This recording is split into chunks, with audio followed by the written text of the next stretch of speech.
Believe it or not, it's pain. And while doctors can treat the pain with medication, they don't have a lot of other therapies to treat the source of the pain, the long COVID. The NIH, National Institutes of Health, had a big budget for developing COVID therapeutics, but so far they haven't come up with anything.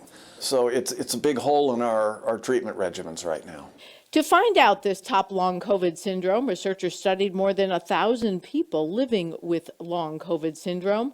They found that physical pain was even more common than what we often hear about with long COVID, the neuropsychological symptoms, fatigue, and shortness of breath.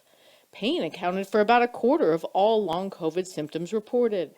Well, researchers aren't sure why. Infectious disease specialist Dr. Stephen Blatt of Ohio's Tri-Health, who operates a long COVID patient care clinic, says it's possible that the SARS-CoV-2 virus that causes COVID-19 affects the body's smallest nerves and blood vessels, which leads to pain.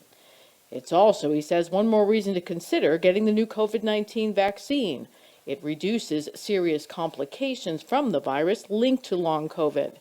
The summer surge, he said, is easing, but it's going to continue to circulate, and it'll probably blow up again in the winter.